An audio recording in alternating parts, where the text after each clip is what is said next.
नमस्कार विद्यार्थी मित्रांनो, आपले पुन्हा स्वागत आहे सिंपल मॅथ मराठी या यूट्यूब चॅनलवर। आजचा आपला टॉपिक आहे linear equation in two variables, यामधील ॲप्लिकेशन ऑफ सायमल्टेनियस इक्वेशन। आपण लिनियर इक्वेशन म्हणजे काय पाहिलं, इक्वेशन सोडवण्याच्या वेगवेगळ्या पद्धती आपण पाहिल्या। त्यानंतर जे लिनियर इक्वेशन नाही आहेत अशा इक्वेशनला लिनियर इक्वेशनमध्ये कन्वर्ट करून आपण ते कशा पद्धतीने सोडवतात हे सुद्धा आपण पाहिलेलं आहे। आता आपण हे जे इक्वेशन असतात तर त्या इक्वेशनचा यूज शिकणार आहोत। आपल्या रोजच्या जीवनामध्ये किंवा आपल्या व्यवहारामध्ये या समीकरणांचा काय उपयोग होतो आपल्याला, ते आपल्याला या भागामध्ये पाहायचं आहे। ठीक आहे, शेवटचा प्रॅक्टिस सेट आहे या चॅप्टरचा, ॲप्लिकेशन ऑफ सायमल्टेनियस इक्वेशन। ॲप्लिकेशनला आपण उपयोजन असं म्हणतो की आपल्या रोजच्या व्यवहारामध्ये रोजच्या जीवनामध्ये हे इक्वेशन शिकल्याच्या नंतर कशा पद्धतीनं त्याचा उपयोग होऊ शकतो हे आपल्याला याच्यामध्ये पाहायचं आहे। तर या व्हिडिओमध्ये आपण डायरेक्टली काय करू, प्रॅक्टिस सेटच घेऊ, सॉल्व एक्झाम्पल घेण्याची काही आवश्यकता नाही। तर चला आपण प्रॅक्टिस सेट घेऊ। प्रॅक्टिस सेट 1.5 यामध्ये टोटल 6 क्वेश्चन्स आहेत। ते 6 क्वेश्चन्स आपल्याला या ठिकाणी सोडवायचे आहेत। पहा, त्यामध्ये पहिला क्वेश्चन बघा, 2 नंबर्स डिफर बाय 3 म्हणजे दोन संख्यांमधील डिफरन्स म्हणजे फरक 3 आहे। मित्रांनो लक्षात घ्या, डिफरन्स हा शब्द आला, डिफर हा शब्द आला किंवा मराठीमध्ये फरक हा जर शब्द आला तर त्याचा अर्थ असतो वजाबाकी। म्हणजे दोन संख्या अशा आहेत की त्यांची वजाबाकी किती येते, 3 येते। मग त्या कुठल्याही संख्या असू शकतात।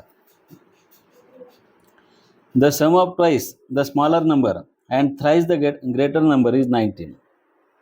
The sum of twice the smaller number, twice म्हणजे दुप्पट, जी स्मॉलर नंबर आहे म्हणजे जी लहान संख्या आहे त्या संख्येची दुप्पट, and thrice the greater number आणि मोठ्या संख्येची थ्राइस म्हणजे तिप्पट, इज 19।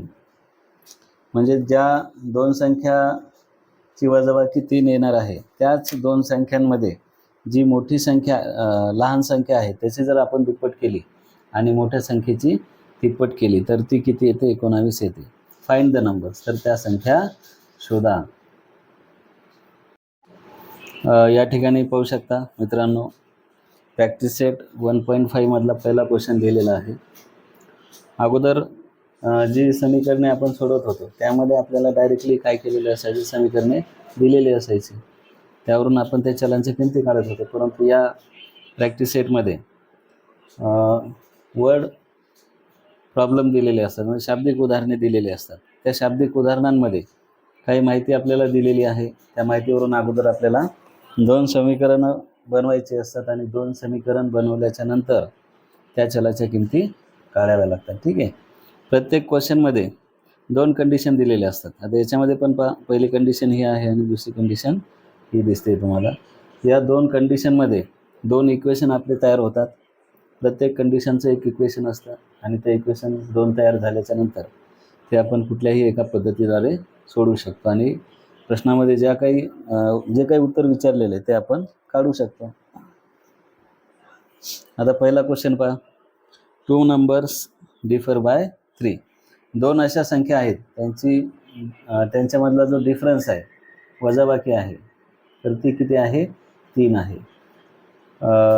वजाबाकी त्यालाच आपण फरक सुद्धा म्हणतो। ठीक आहे, जर फरक असा शब्द आला, डिफरन्स असा शब्द आला तर काय असते, वजाबाकी असते, लक्षात ठेवायचं।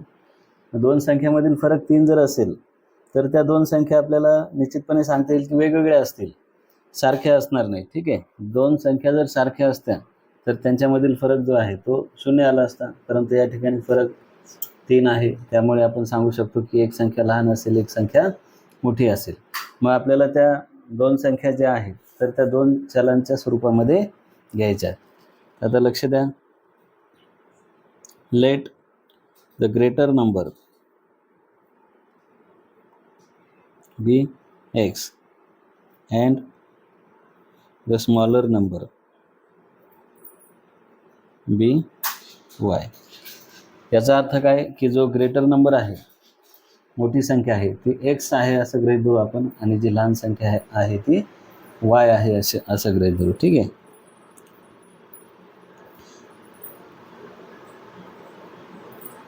फ्रॉम फर्स्ट कंडिशन, आता पहिली जी कंडिशन आहे या ठिकाणी दिसते आपल्याला, 2 numbers differ by 3. 2 numbers differ by 3 म्हणजे दोन संख्यांमधील जो फरक आहे, वजाबाकी आहे, तर ती किती आहे? 3 आहे. 3 वजाबाकी केव्हा येईल? ज्यावेळेस आपण मोठ्या संख्येमधून लहान संख्या वजा करू तेव्हा. आपण जर लहान संख्येमधून मोठी संख्या वजा केली तर आपलं उत्तर वजामध्ये येतं. ठीक आहे. आता या ठिकाणी पहा, मोठी संख्या कोणती आहे? एक्स, आणि लहान संख्या कोणती आहे? वाय. तर आपण काय करू? एक्समधून वाय वजा करू, आणि त्या दोघांचा जो फरक आहे, वजाबाकी आहे, तर ती 3 आहे असं आपण लिहिलेलं आहे. ठीक आहे. पहिली संख्या म्हणजे मोठी संख्या एक्स आहे असं गृहीत धरलं, लहान संख्या वाय, आणि त्या दोघांची वजाबाकी किती आहे? 3 आहे असं आपल्याला पहिल्या कंडिशनमध्ये सांगितलेलं होतं. ठीक आहे. मग हे झालं आपलं फर्स्ट इक्वेशन. त्यानंतर फ्रॉम सेकंड कंडिशन, पहा याच्यामध्ये तुम्ही फर्स्ट कंडिशन, सेकंड कंडिशन असंही लिहू शकता, किंवा जी कंडिशन दिलेली आहे ती ॲज इट इज या ठिकाणी फर्स्ट कंडिशन न लिहिता पूर्ण कंडिशन लिहिली तरी चालते. आपण या ठिकाणी फर्स्ट कंडिशन, सेकंड कंडिशन असंच लिहू. यामध्ये पहा, सेकंड कंडिशन जी आहे ती या ठिकाणी दिसते तुम्हाला. The sum of the twice the smaller number and thrice the greater number is 19. म्हणजे लहान संख्येची जी दुप्पट आहे आणि मोठ्या संख्येची तिप्पट, ती किती आहे? 19 आहे. मोठी संख्या कोणती? आपली एक्स आहे, आणि लहान संख्या कोणती? वाय. मोठ्या संख्येची तिप्पट, थ्राइस द ग्रेटर नंबर, अगोदर आपण एक्स घेऊ. तिप्पट म्हणजे काय की 3ने गुणावं लागेल त्या संख्येला, म्हणजे तिप्पट होईल. मोठी संख्या एक्स आहे, एक्सला 3ने गुणल्याच्या नंतर काय तयार होतं आपलं? 3x. आणि लहान संख्येची दुप्पट, the sum of twice the smaller number. लहान संख्या वाय आहे, वायची दुप्पट म्हणजे काय होईल? ते 2x. यांची सम म्हणजे बेरीज, यांची बेरीज जी आहे तर ती किती आहे? 19 आहे. बरोबर काय लिहू आपण? 19 लिहू. हे झालं आपलं दुसरं समीकरण तयार. ठीक आहे. अशा पद्धतीनं दोन कंडिशन ज्या दिलेल्या असतात त्या दोन कंडिशनचे 2 इक्वेशन आपल्याला मिळतात, आणि 2 इक्वेशन आपल्याला मिळाले की आपण इझिली त्याला सोडू शकतो. आता दिसत आहेत पहा 2 इक्वेशन. याच्यामध्ये एकही टर्म सेम नाही, आपण एक टर्म सेम करू. इथं वाय आहे, कारण लहान संख्या आपण वाय घेतलेली. ठीक आहे. त्याची दुप्पट म्हणजे 2y. इथे 2y आहे, इथं काय आहे? वाय आहे फक्त. ठीक आहे. तर या वायला जर 2ने गुणलं तर इथे पण काय होईल? 2y होईल. त्यामुळे आपल्याला काय करायचं? समीकरण 1ला 2ने गुणायचे. Multiply equation first by 2. समीकरण 1ला आपण काय करू? 2ने गुणू. 2ने गुणल्याच्या नंतर या ठिकाणी काय होईल? 2x minus 2y equal to 6. ठीक आहे. इक्वेशन नंबर 3 आपलं तयार झालेलं आहे. मग आता बा इक्वेशन सेकंड आणि इक्वेशन 3 याच्यामध्ये एक सेम टर्म आपल्याला दिसते 2y. त्याचे साईनसुद्धा काय आहेत? डिफरंट आहेत. साईन जर डिफरंट असतील तर आपण काय करतो? ॲडिशन करतो. मग adding equation first and second, 1 आणि 2 हे जे इक्वेशन आहेत, सेकंड अँड थर्ड, यांचे ॲडिशन करू. 2 आणि 3 समीकरणांची बेरीज करू. दुसरं समीकरण काय आहे? 3x + 2y equal to 19. आणि तिसरं जे आहे 2x minus 2y equal to 6. Plus 2y minus 2y काय होईल? कॅन्सल होईल. 3x + 2x 5x equal to 19 + 6 25. ठीक आहे. 5x is equal to 25. x is equal to 25/5. x is equal to 25/5. 5 1 जा 5, 5 5 जा 25. x is equal to 5. एक value आपली मिळालेली आहे. ठीक आहे. मग आता या एक्सला काय करू आपण, दुसऱ्या एखाद्या इक्वेशनमध्ये ठेवू, आपल्याला वायची व्हॅल्यू मिळेल.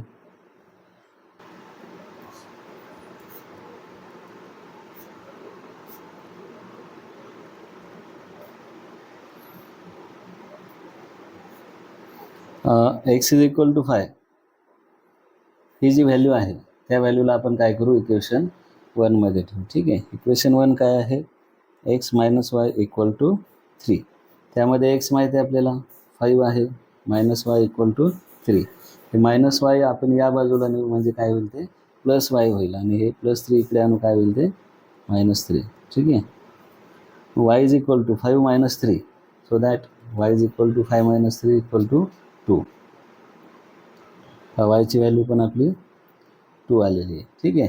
आपण आता चेक करू, एक्सची व्हॅल्यू 5 होती, आलेली आहे आपली, आणि वायची व्हॅल्यू 2 आलेली आहे. पहिली कंडिशन काय होती, दोन संख्यांमधील फरक कितीचा आहे, 3चा आहे, आणि 5 आणि 2 मध्ये पण 3चा फरक आहे. ठीक आहे.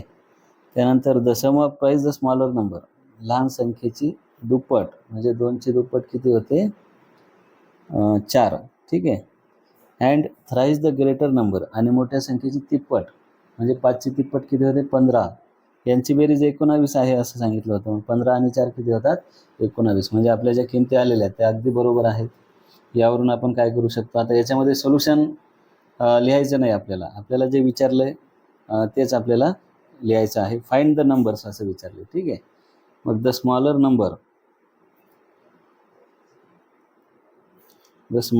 Number equal to, smaller number जो होता आपला तो वाय होता, आणि वायची व्हॅल्यू काय आली, 2. त्याच्यानंतर the greater number equal to x होता, आणि एक्सची व्हॅल्यू किती आलेली, 5. हे आपलं काय असेल, उत्तर असेल. ठीक आहे. याला तुम्ही पूर्ण पाहू शकता. तुम्हाला वाटत असेल त्याचा स्क्रीनशॉट घेऊ शकता. ठीक आहे.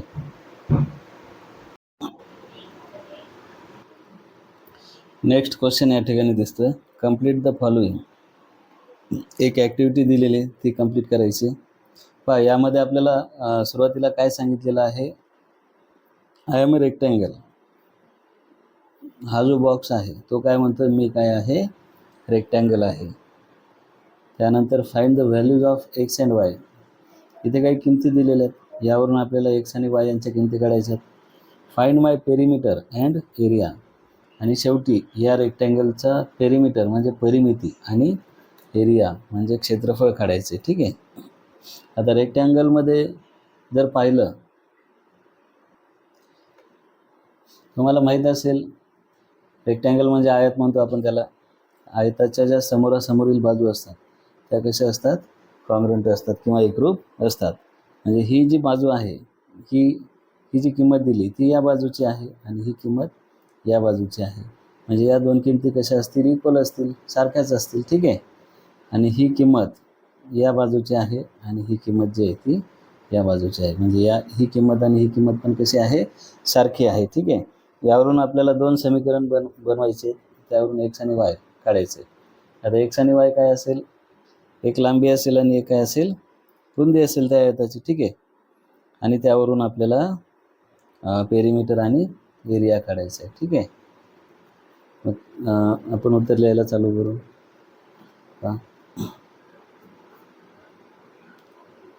वी नो म्हणजे आपल्याला माहिती आहे,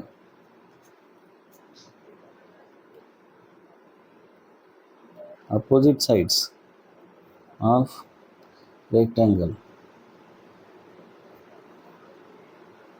are congruent.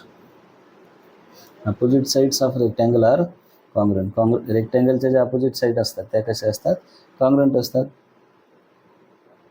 म्हणून आपण काय करू, ही जी साईड आहे 4x - y equal to 2x + y + 8. ह्या ज्या दोन साईड आहेत त्या आपण काय दाखवल्या, कॉन्ग्रुएंट दाखवल्या, इक्वल दाखवले. ठीक आहे. आता काय करू, x सोबत लिहू, y सोबत लिहू. ठीक आहे.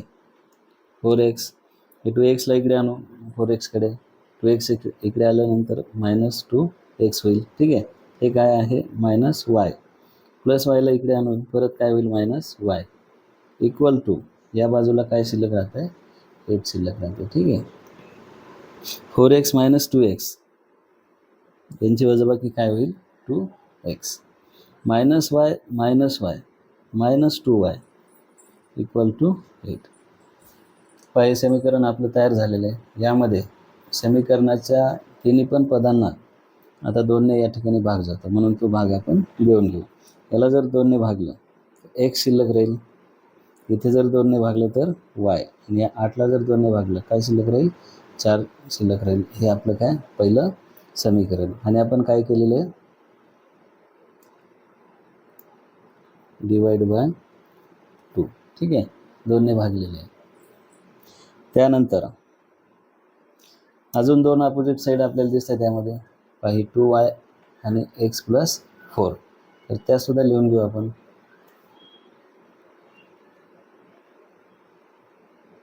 x plus 4 equal to 2y. ठीक आहे.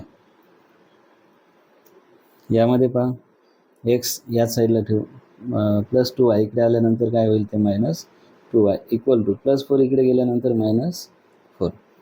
इथे आता भाग जाणार नाही म्हणून आपले हे समीकरण असेल 2 नंबरचं समीकरण. आता 2 समीकरण आपल्याला या ठिकाणी मिळालेली आहे. या समीकरणांना आपण आता सोडूयात. पहिलं समीकरण इथे दिसतं आपल्याला x minus y equal to 4 आणि दुसरं जे आहे तर ते x minus 2y equal to 4. यामध्ये बघा इथे मायनस वाय आहे. ठीक आहे, आणि इथे मायनस 2y. दोन्ही ठिकाणी काय दिसते आपल्याला x दिसते, म्हणजे हे जे पद आहे x हे सारखं पद आहे. आपल्याला पद सारखं करायची गरज नाही आणि यांचे चिन्ह पण कसे आहेत सारखेच आहेत. ठीक आहे, चिन्ह जर सारखे असतील तर काय करावं लागेल आपल्याला वजाबाकी करावं लागेल, म्हणजे चिन्ह बदलतात. मग समीकरण 1 आणि 2ची काय करू वजाबाकी करू. Subtract equation second from equation first. Equation फर्स्टमधून इक्वेशन सेकंड जे आहे ते काय करू आपण सबस्ट्रॅक्ट करू. आता ते लिहून घेऊ 2 समीकरण x minus y equal to 4, x minus 2y equal to minus 4. वजाबाकी करू. वजाबाकी करत असताना चिन्ह बदलावे लागतात. इथं प्लस आहे तर काय होईल मायनस, या मायनसचं काय होईल प्लस आणि या मायनसचं प्लस होईल. हे plus x minus x cancel झाले. या ठिकाणी पहा प्लस 2y आणि मायनस y म्हणजे 2y मधून 1y वजा होईल, म्हणजे एकच y शिल्लक राहील या ठिकाणी. आणि मोठ्या संख्येला पॉझिटिव्ह साईन आहे म्हणजे हे y कसं राहील पॉझिटिव्ह राहील. Equal to 4 plus 4 8. 4 प्लस 4 किती झाले आपलं 8 झाले. ठीक आहे, y ची किंमत किती आली 8 आली. आता याच्यावरून आपण x ची किंमत काढू शकतो. x ची किंमत काय करायची आपल्याला y ची किंमत काय करायची एखाद्या इक्वेशनमध्ये ठेवायची. आपण काय करू ती पहिल्या इक्वेशनमध्ये ठेवू x minus y equal to 4. पहा या ठिकाणी आता put y is equal to 8 in equation first इक्वेशनमध्ये ठेवू त्याला. फर्स्ट इक्वेशन काय आहे x minus y equal to काय 4. यामध्ये x ची व्हॅल्यू आपल्याला माहीत नाही परंतु y ची माहिती आहे. मायनस वाय किती आहे 8 इक्वल टू 4. मायनस 8ला इकडे शिफ्ट करू आपण. x is equal to 4 plus 8. x is equal to 8 plus 4 12. x ची पण व्हॅल्यू आपल्याला मिळालेली आहे. ठीक आहे, दोन्ही व्हॅल्यू आपल्याला मिळालेली आहे. मग आता यामध्ये पहा हा रेक्टँगल होता. रेक्टँगलची जी आपल्याला पेरिमीटर काढायचं असेल किंवा एरिया काढायचा असेल तर त्याची लांबी आणि रुंदी माहीत असणं आवश्यक आहे. ठीक आहे, आपण फक्त काय काढलं x आणि yच्या व्हॅल्यू काढलेल्या आहेत. आता यामध्ये बघा ही काय असेल आयताची लांबी असेल. ठीक आहे, मग ही जेवढी आहे तेवढीच ही पण आहे. ठीक आहे, आणि आयताची रुंदी जी आहे ती ही आहे. मग रुंदी जी आहे ती आपण 2y आहे असं घेऊ, x+4 पण घेऊ शकतो, ठीक आहे, कारण या दोन्ही किमती एकच आहेत. आणि लांबी जी आहे ती आपण 4x - y आहे असं आपण या ठिकाणी घेऊ, ठीक आहे. 2x + y + 8 ही पण आपण घेऊ शकतो, काही हरकत नाही. आता यामध्ये बघा, यावरून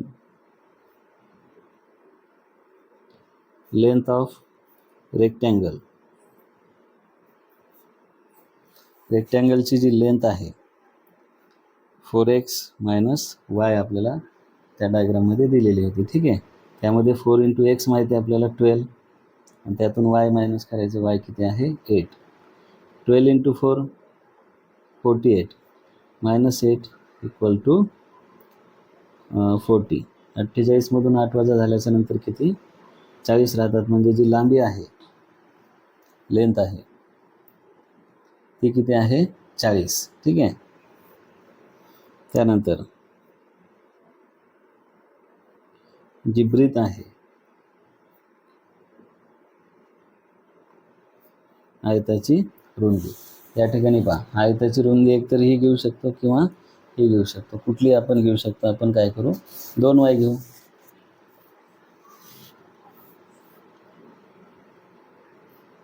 2 × y, y ची किंमत किती आहे 8. 8 2 16. बघा b जी आहे म्हणजे रुंदी किती आलेली आपली 16 आणि लांबी किती आलेली 40. आता लांबी आणि रुंदी मिळाल्याच्या नंतर यावरून आपण पेरिमीटर पण काढू शकतो आणि एरिया सुद्धा काढू शकतो. आपण सुरुवातीला काय करू, पेरिमीटर काढून घेऊ. पेरिमीटर ऑफ रेक्टँगल म्हणजे आयताची परिमिती.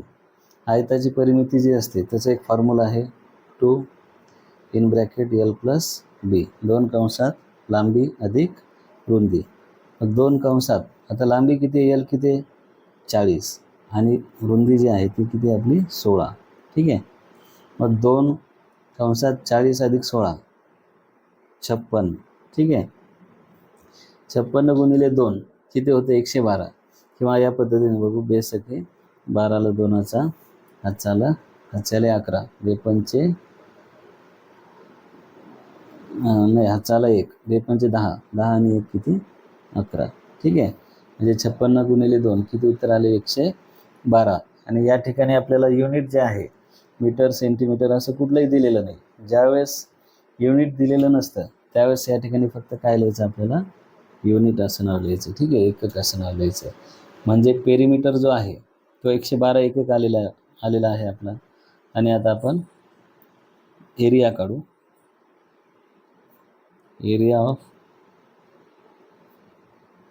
रेक्टँगल L × b, हा फॉर्म्युला आहे लांबी गुणिले रुंदी.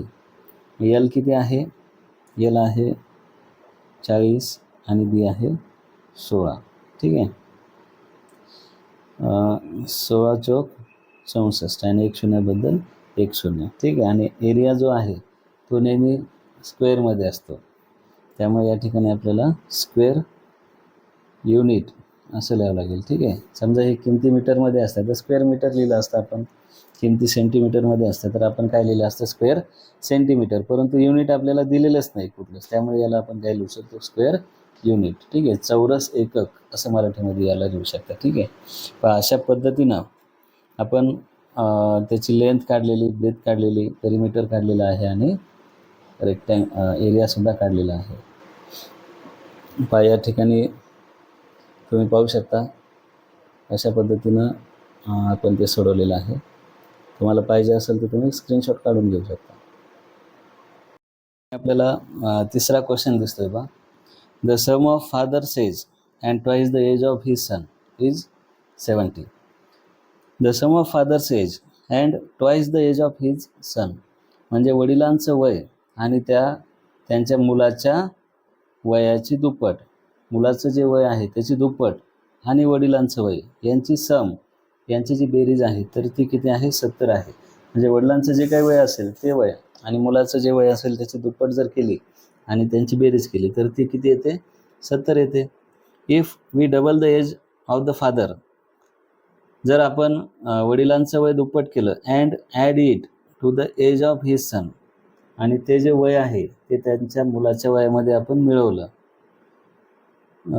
द सम इज 95, तेव्हा ती बेरीज जी आहे ती 95 होते, 95 होते. फाइंड देअर प्रेझेंट एजेस, तर त्यांची आजची वय काढा, आज ते किती वयाचे असतील हे आपल्याला काढायचं. म्हणजे या ठिकाणी मुलाचं वय म्हणून एक आपल्याला चल घ्यायचं आणि वडिलांच्या वयासाठी एक काय करायचं, चल घ्यायचं. तर चला हा प्रश्न आपण सोडूया.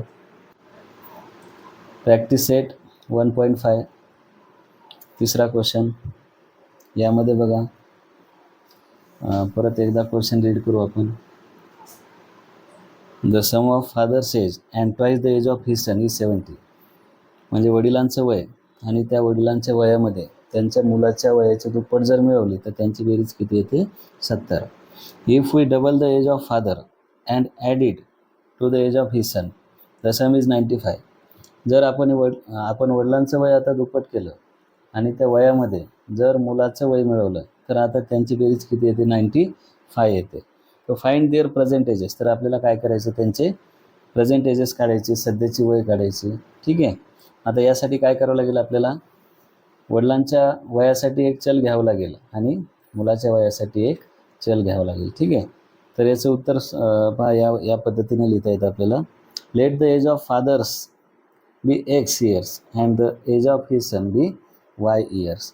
म्हणजे समजा वडिलांचं जे वय आहे ते एक्स वर्ष आहे असं गृहीत धरू आपण, आणि मुलाचं जे वय आहे ते वाय वर्ष आहे असं गृहीत धरू. ठीक आहे. तर पहिली कंडिशन काय दिलेली आपल्याला, की the sum of father's age and twice the age of his son is 70. वडिलांचं वय आणि मुलाच्या वयाची दुप्पट यांची बेरीज 70 आहे.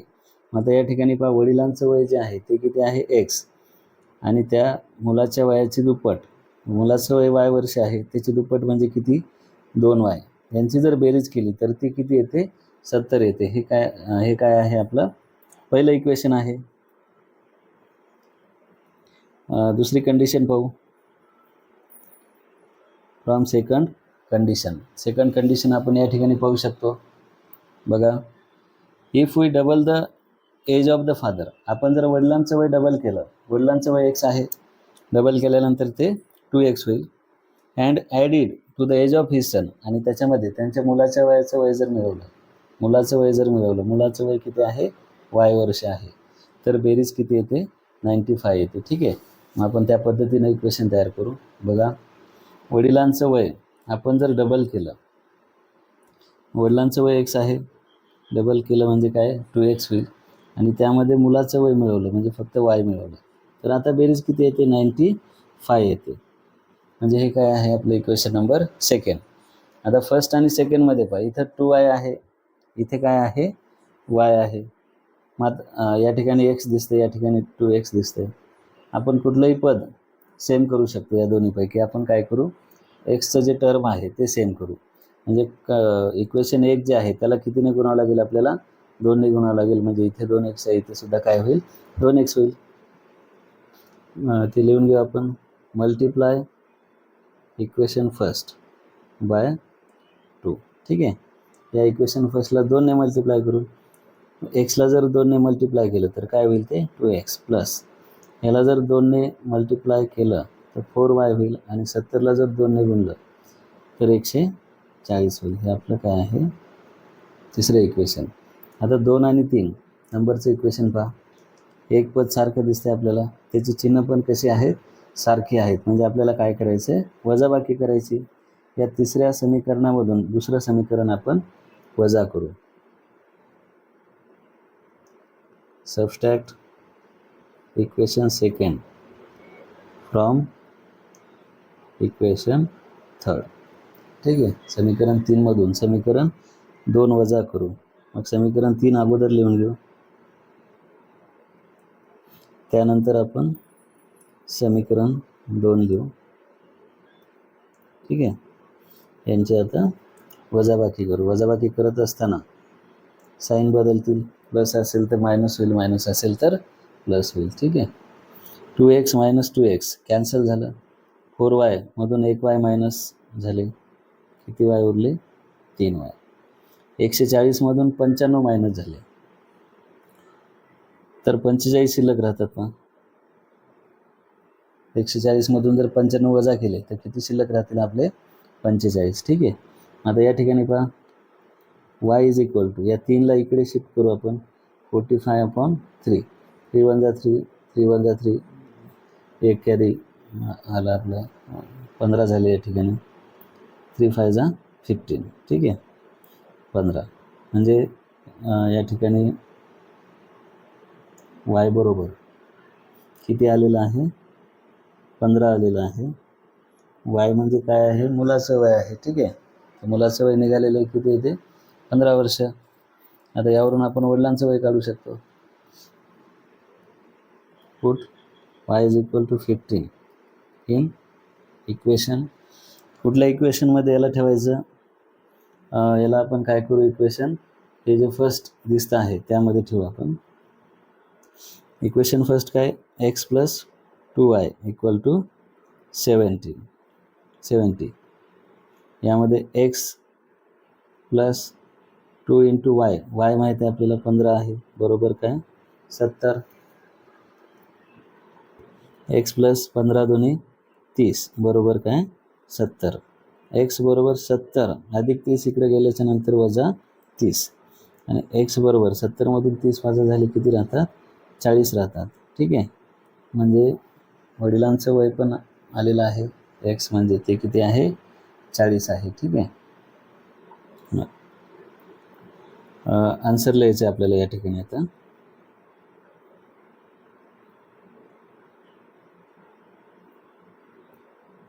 The age of father equal to, वडिलांचं वय जे होतं त्या अगोदर आपण x कन्सिडर केलं होतं. ठीक आहे, आणि त्या एक्सची व्हॅल्यू किती आहे? 40 इयर्स, म्हणजे 40 वर्ष. ठीक आहे, आणि त्यानंतर the age of his son equal to y. त्याच्या मुलाचं वय y वर्ष होता. yची किंमत किती आली? 15 इयर्स. ठीक आहे, या पद्धतीनं आपण हे उदाहरण सोडवू शकतो. तुम्ही पाहू शकता या ठिकाणी या पद्धतीनं आपण ते उदाहरण सोडवलेलं आहे.